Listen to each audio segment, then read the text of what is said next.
instead. Lots of stories to talk to him about, including the most ridiculous latest statistic that the police are not solving 90% of crime. Incredibly. Mike, a very good morning to you. Good morning, Mike, but I'm surprised at those figures because it's about 94% is unsolved, and if you go to things like theft, it's 99%. So it's literally crime is out of control, and the criminals know they can get away with it, and they do. They know they can steal and burgle and rob, and little is done about it. Even if they get caught and go to court, they're walking away with silly sentences. So it's quite depressing, really, I suppose. No, it is. I mean, aren't we being a bit unfair on the police? I mean, I know you're a former cop yourself. I mean, you wouldn't expect them to solve every crime, would you? So even if you had a very efficient police service, you'd probably find that, I don't know, 50% of crime wasn't solved, would you? Yes, that's true. But what you have, for example, with burglary, in the last 10 years, the number of burglaries solved has gone from 15%, which was woeful, to something like 5%, which is, you know, 3 times woeful. But in that same 10 years, about 40% of people have bought a home CCTV or a Ring doorbell. So as the opportunities to solve the crime have, you know, gone up, the chances of being solved have gone down. And so this is what's ridiculous. And people are right to criticise the police. The Home Secretary is doing her best, I think. She's told them they've got to solve more crime.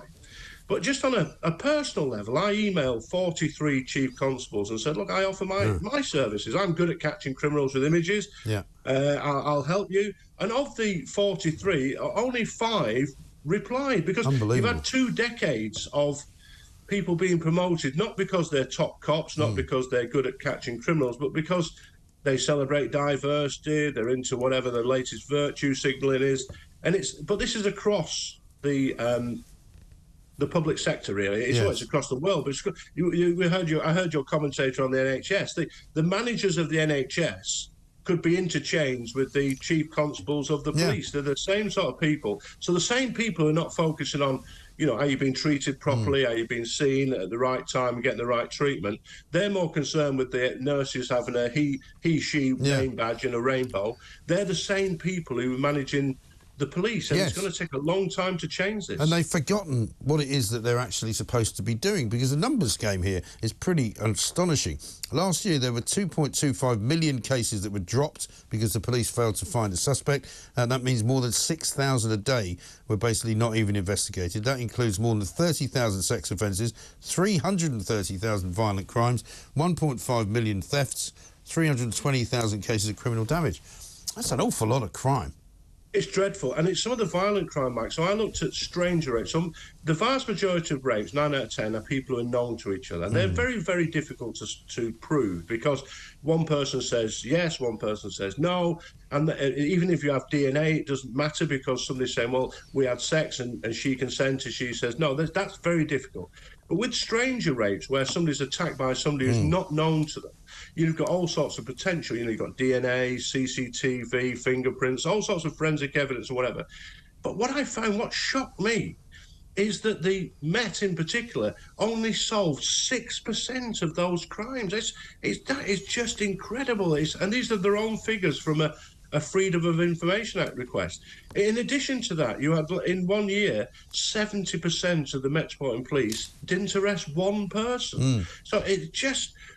How do you start? You can't crack crime if you don't crack the criminals, if you don't get them in. And, you know, we said this before, stop policing the tweets and start policing the streets. That's what needs to be done. But then, of course, we get to the point where somebody does finally get arrested, and this transgender activist called Sarah Baker, this is the character who came out and said that people should punch TERFs in the face. Suddenly, there was a bit of an uproar about what was said, and suddenly the police turned up, arrest them, take them off to court, and now a court has basically said that they can be cleared because it was all just about being funny. And it's outrageous. Sarah Baker is the name given by this character. This individual served 30 years for serious crimes, attempted murder. And so on licence at the time of saying that, and my reference point is all the time is, what if a Millwall football fan had done that? Yes. So if a Millwall football fan had got a megaphone and shouted out, beat all the Arsenal fans up, would that person be seen as a joke? And we see it with the Notting Hill Carnival. You see that they say, 275 arrests, so that's bad. If the same criteria for arrests was laid on at Notting Hill that they use at Millwall Football Club, there'd be 2,000 arrests. Because if you're a Millwall football fan and you smoke cannabis in front of an officer, if you twerked towards a female police officer, if you were shouted disgusting words at a police officer at Millwall Football Club, you would be arrested. But they're allowed to get away with it because it's sort of it fits in with the political agenda of the day. And how can it be that somebody could say that on a megaphone into a crowd to incite violence, and then suddenly it is a joke? It's just... and then you're allowed to go, And apparently this defence that was proffered was that basically he thinks he's an idiot who was trying to get attention for his cause.